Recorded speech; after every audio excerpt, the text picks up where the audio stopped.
What's up? What's up? What's up, y'all? Joey Womack, founder, CEO of Goodie Nation, coming to you for another amazing episode of Prequel, origin stories and inflection points. And once again, as we enter into this new quarter, you are in for an absolute treat as we have a few founders doing some amazing things and you get to hear their journeys. There's those founder journeys about how they got to be where they are today. So, as a quick reminder about why we do this particular podcast, at Goodie Nation, we're focused on closing what we call the relationship gap. Now, this is the lack of connection between entrepreneurs and those that are influential in business, particularly in innovation, right? And so when founders are not connected with influential people in business, they have a hard time getting capital.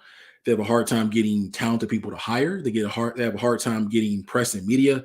They have a hard time getting advice to grow their companies, and they also have a hard time getting customers, right? And so what that means is they have a hard time just overall being successful. Now, we found in our work that diverse founders and also social entrepreneurs from all backgrounds typically experience this relationship gap at a wider clip than their counterparts. And so we've created this podcast as a way for you to understand these founders' journeys, perhaps see a little bit of yourself in them, therefore developing the beginning of a relationship, which we hope can help propel them to be successful throughout their careers. So enough from me. Let's get right to hearing from the founders, a little bit of introductions before we get into their stories. I'm going to pass it over to my co-host, Casey, for intro, then we'll kick it over to the founders. Casey? Thank you, Joey. Hi, everybody. My name is Casey, and I am a Goodie Nation storytelling fellow. I'm also the founder of Could Be Pretty Cool, a podcast production company that makes podcasts about arts and culture. Awesome. Sierra? Good morning, everyone. My name is Sierra. I'm CEO and founder of Rebundle, where we're making hair extensions out of plants to address the itchiness and wastefulness issues in the hair extensions industry. And I'm happy to be here. Awesome. Tiffany? Hey there, I'm Tiffany Neal, founder and CEO at Barlow's Foods, where we make breakfast better and easier for families and food service professionals. And I'm based in Atlanta, Georgia. Awesome. Hey everyone, I'm Dr. Jody Thomas. I'm the CEO and founder of the Meg Foundation, which is a nonprofit dedicated to empowering kids and families around pain and medical anxiety. And I'm based in Denver, but we operate all over the world. Nice. Devin? Perfect. Good afternoon, everyone. Devin Oakley, CEO and co-founder. We actually built the athletic software to help sports facilities manage team members, scheduling, and payments. And we're based here in Newark, New Jersey. There it is. Okay, so let's get right to these founder stories. Sierra, I want to kick it over to you. How did you get here? What's their founder journey? It's actually a really interesting journey, I feel, because I didn't learn what it meant to be an entrepreneur or that you could become an entrepreneur as a career path until I got to college. So when I was in middle school, I used to catch the bus from a daycare center that I actually went to as a child, but I still would go there and catch the bus. And I asked the owner one day if I could, I was there for an hour or two each morning, if I could help out in one of the classrooms. And she paid me for that 2 hours a day that I was in there. And so I really got excited about the idea of making my own money at a young age. And I probably was buying video games and tennis shoes, but it was really empowering to have freedom over what I was spending my money on at a young age. Fast forward to high school. I think I caught the bus from there all the way up to high school until I could catch it from my house. And I just had all these side hustles, anything I could do to just keep money in my pocket and not have to depend on any of my family members. So I got my first job as soon as I turned legal age in Missouri is 15 or 16, always like hustling for things that I wanted. And I thought that I wanted to be a veterinarian. I thought I was going to go to college and study veterinary medicine. But I had a summer internship at the Federal Reserve Bank of Kansas City right out of high school, and sort of had this realization that I was more in love with the idea of owning a business than to practice medicine. And so I changed my major right before I went to Mizzou to business management. And then when I got there, added an entrepreneurship minor once I learned that that was an option as well.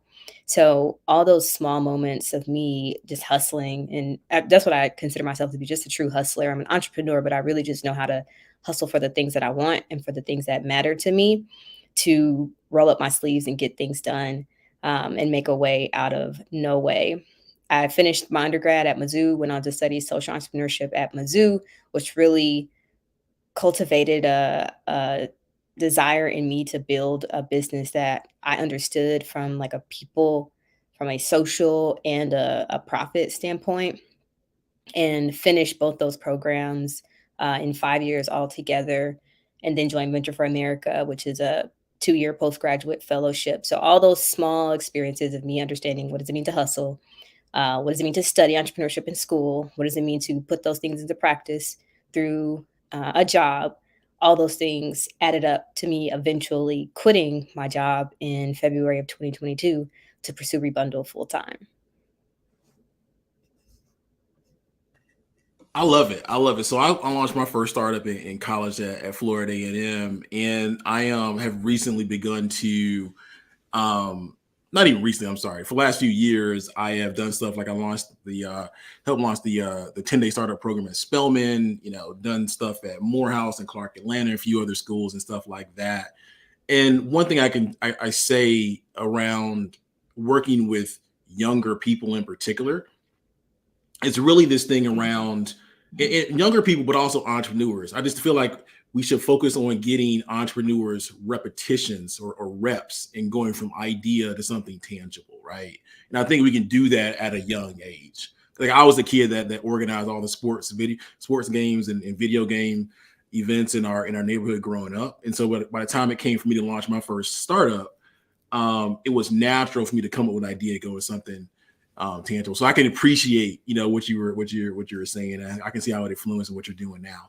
Yeah. Something I did leave out that I never talk about publicly is when I was working at that daycare, I would sell burned CDs and movies that my mom had. I had this catalog, and I was just so proud and shameless in my hustle and in whatever I came up with. I tried to start a babysitting business. I don't know why anybody would leave their child with me at like 13, but I was just never afraid to put myself out there to get what I wanted.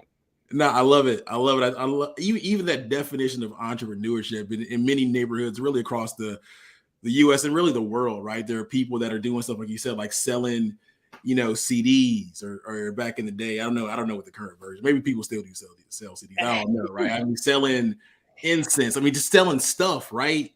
Those are entrepreneurs, even though in many cases, if you ask them, they don't consider themselves to be founders. So, cool. Well, how can people get in contact with you? Follow my company on Instagram and TikTok, rebundle.co. And you can follow me on Twitter. I think my full name, Sierra Imani May. And then my name on Instagram is, I think Sierra Imani May. I think Sierra Imani May everywhere. There it is. Cool. So let's go to the next guest. I want to kick it over to Tiffany. I mean, how did you get here? What's that founder story like? Hey y'all, so let's just keep rolling with the theme of hustle. So I also consider myself to be a hustler. I am an entrepreneur, but never really thought of that, in the sense, just kind of along the same lines of Sierra, always just into something, trying to make money, right, out of nothing. So I am a California native. I grew up in the Central Valley, Southern California area. And since I was a little girl, I was just always into stuff, but not in a malicious or negative way. So always selling things. I remember, I think my first business, right, was we would knock on apartment doors and sell candy.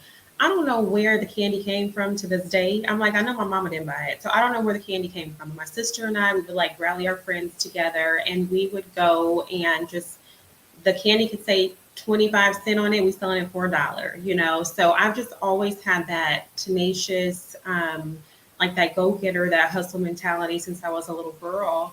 And I've always loved food, always playing in the kitchen, finding different ingredients and things to put together. And I just like to think that we're all just like who we've always been, just more evolved version. So I feel like I'm totally that little girl, but just an adult doing, things at a larger scale now. But yeah, I went to college, Cal State Northridge in Southern California. Shout out to Los Angeles County. And, still, even then, right, putting things together for my friends, always looking for ways to make money, to sell something, do a side hustle.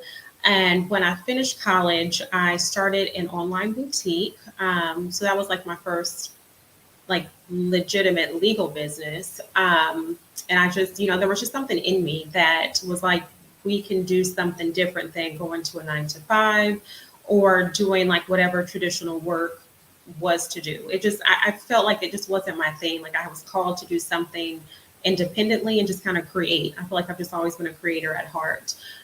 So I started that company back in, I feel like it was like early 2000s. It was an e-commerce brand. People told me people would never buy clothes online. We see where that went, but I didn't really have like the tools or resources, but I learned so much from that experience. Kind of lost everything with that, but it was a new beginning, so to speak. So I moved from California at that time to Atlanta, Georgia for lower costs of living, and just knew that I had to get my adult life kind of back on track, but that I wanted to get back into doing something for myself. So I was in healthcare sales for about a decade, and again, just couldn't like shake the itch of doing my own thing, right? Always creating stuff. I created like a dining club. And then one day I was like, I want to start a food company. Couldn't think what that was. My dad and I kind of went back and forth. We were going to start a seasoning company. He was starting to act a little crazy. I'm like, I don't know if I can work with him, but it would never leave me. I was like, okay, I want to do something in food. Like what can that be? And I just kind of wanted to, spread my wings and get out of corporate again.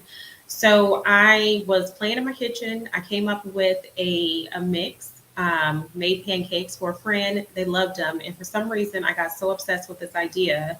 I was like, this is it. So I left my corporate job of 10 years in healthcare sales to plain flour, sugar, and salt is what I like to say. And the company was born. I didn't have a name for it. I wanted it to be very meaningful.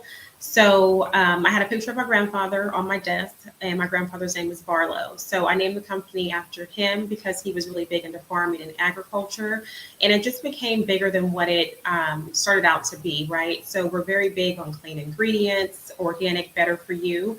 So it's just really bringing like his legacy and everything that he worked for full circle. I'm able now to pass on things that he was not able to do while also fulfilling my responsibility, which I feel is like to give back and also kind of scratching the itch of just creating and doing something. So that is where we are now.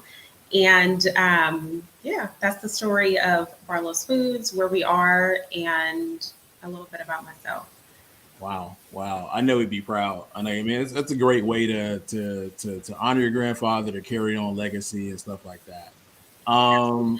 How can people get in contact with you if they want to support or purchase or something like that? Yeah, so you can find us. We are in stores, more specific in the Southeast region. So you can go to barlowsfoods.com, and on our Find Us tab or store locator, you can find different locations.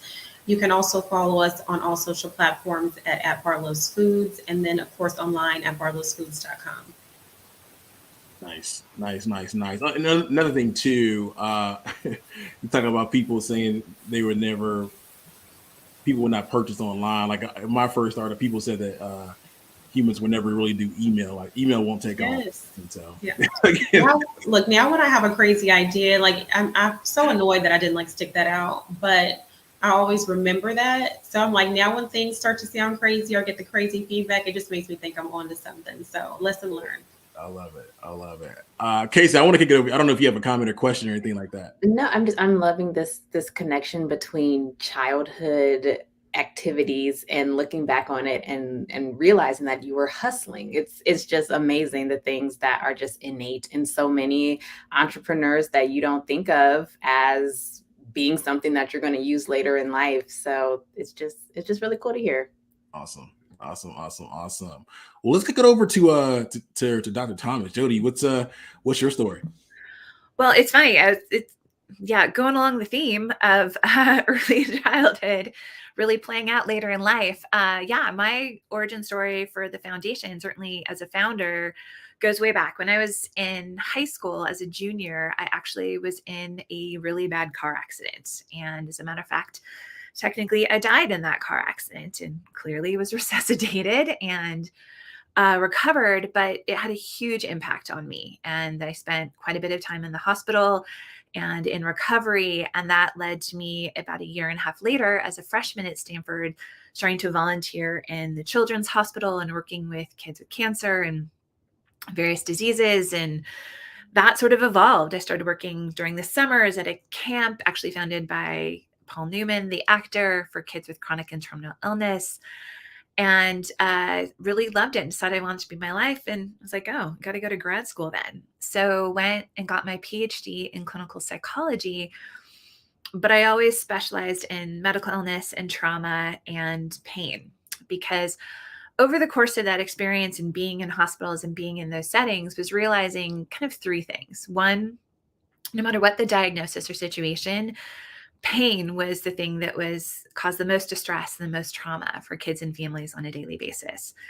Two, really disturbingly, the practice of pain management, both psychologically and pharmacologically and all of that, is almost always about 30 to 40 years behind the research, which is crazy. And that meant kids hurt every day when they really don't need to. And then the third thing, especially as I was working a lot with kids with sickle cell anemia and did my dissertation research, and that's a disease that is unbelievably painful and primarily affects those of African descent, that there is an unbelievable amount of racism and systemic bias within the healthcare system. And what do we do about that? So fast forward, I ended up at UCLA for my internship, working with their pain program, went to do a postdoc at Children's Hospital Orange County and help them develop their pain program. And then in very circle of life, ended up back at Stanford many moons later as faculty at the med school. And I was the founding clinical director of the pediatric pain rehab program. And throughout this whole career choice, really understanding that there was this huge discrepancy between the need for people to understand and know what to do about pain, whether that was shots and vaccinations or massive chronic pain or diagnosis like cancer, and what was actually available, and that they would come across someone like myself who had the training and experience to help them out. And that always seemed crazy to me.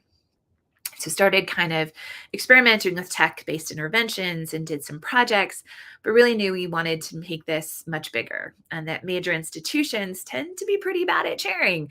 And that the whole point was to make sure that everyone, everywhere, no matter where they are, had access to the school skills and tools that they needed.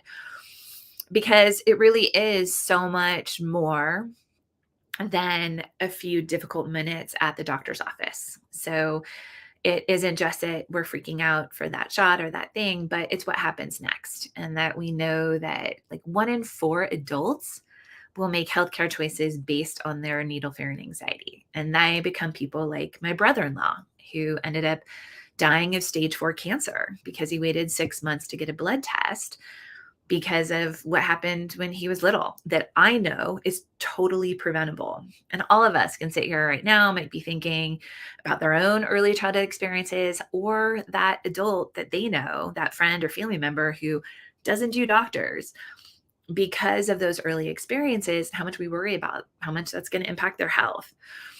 So what really came to a head is when my daughter was born. And I had 2 difficult pregnancies, and she was born at 33 weeks. So all of a sudden I found myself in the NICU and on the other side. So my career in places like that, but on the other side of the bed, as they say. And she was having to go through a procedure. And when the tech came up to do it, the truth is, we know with newborns and babies, the crazy part is that when we don't take care of their pain, which we often don't, by the way, most likely don't happen, then we put them at risk for things like anxiety and depression and chronic pain and all sorts of bad outcomes. We literally damage their not yet fully cooked neurological system. And I knew that because of my work. But what I didn't expect was that I was going to have this tech look at me. And by the way, the intervention is just holding a baby like skin to skin or to the breast, and or using what we call a glucose pacifier, like literally a sugar, like a pacifier dipped in sugar water. And if we do that 30 seconds before and 30 seconds after, we prevent all of that bad stuff that I was just talking about, which I knew about because I'm running a program down the street where 80% of my kids in a chronic pain program had painful procedures within the first few weeks of birth. So long story short, that guy had a rough day after he looked at me and said, "Oh, we don't do that here." And I kind of looked at him and said, "We do now." And we did. And because I had the skills and I knew what to fight for and I knew what to do, I could advocate and fight for what my daughter needed. But I knew standing in a room full of parents who loved their kid just as much as I loved my daughter, and they didn't have the skills. They didn't know what they should be fighting for, that they should be fighting for anything, or how to fight for it. And that really solidified this desire to be like, you know what, I'm sitting here in the middle of Silicon Valley. My friends all work in tech and design and all this stuff. How do we combine this amazing power of sort of cutting edge science and tech and design to give people what they need, when and where they need it, to protect themselves and their kids? And so that has been this singular mission that really started back at being 17 years old. And much later now, 30 years later, kind of keeping that hustle and making it happen for kids and families all over the world. Wow. Powerful in a number of different levels. I mean, I actually don't even know where to begin. But no, I mean, well, one, and thank you for the service and making the world a better place. And two, even the tactical thing around holding child closer and the sugar pacifier. But I mean, a lot of gems were dropped there, a lot of inspiration, motivation. Casey, I don't know if you have anything. I was going to ask, just do a follow-up. No, I think in addition to the hustler mentality sort of accidentally starting in childhood, just the turning of a horrific event into a purpose and into a business that is helping, people from all walks of life. That's just the through line it's giving me chills. So yes, congratulations to you. Thanks so much. There it is. I mean, how can people get in contact? How can people get in contact with you if they want support, stuff like that? Great. Yeah, we always encourage everyone. So our website has all of our stuff and all of our things. We're all about collaboration. So we work with various institutions and organizations around the world. That is the point of our existence, is to share the knowledge. So you can follow us on social media, Meg Foundation for Pain on TikTok, Instagram, Facebook, Twitter. You can also email me directly at jody.thomas@megfoundationforpain.org. That information is also on our website. But we know that we exist to support the good work of others, and that's our model. So please reach out. There it is. We had another guest today, but Devin had some technical issues and stuff like that. We'll get him back on for another episode. But this has been an amazing episode. I think the theme for this one is definitely childhood hustlers and stuff. And so, what I'll say is now is when we ask you to go into action, right?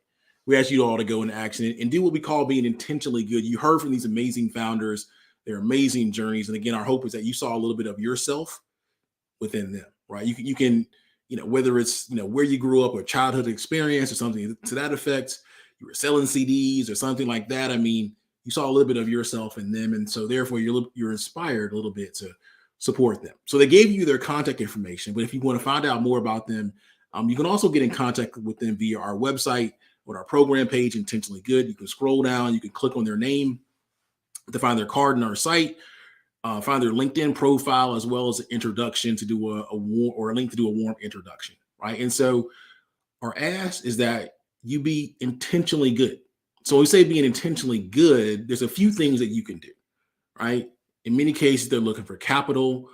In many cases, they're looking for advice or introductions to the media or press and or people who can purchase from them. Now, hopefully you can do that. So the ask is that you spend about 20 to 30 minutes going through your network to figure out who in your network you can introduce them to. But if you can't do that, we ask that you email your network or contact them to help, to ask them to help these founders out, right? If you can do that, we say do that, spend 30 or so minutes, maybe an hour every month for 6 months straight. Those are the actions that turn into habits after 6 months. Those habits will turn into behavior, not only for you, but also your network. Eventually, that group behavior turns into a culture of supporting diverse founders and social entrepreneurs. And that's what we call being intentionally good, right? And so we ask you to be intentional about supporting them. You can find more information about them on our website or via their website, social media handles and the like, or email address. And so once again, this is Joey Womack, founder, CEO of Goodie Nation, with another amazing episode, Childhood Hustlers of Prequel, Origin Stories and Inflection Points. We'll see you next episode. Peace out, y'all.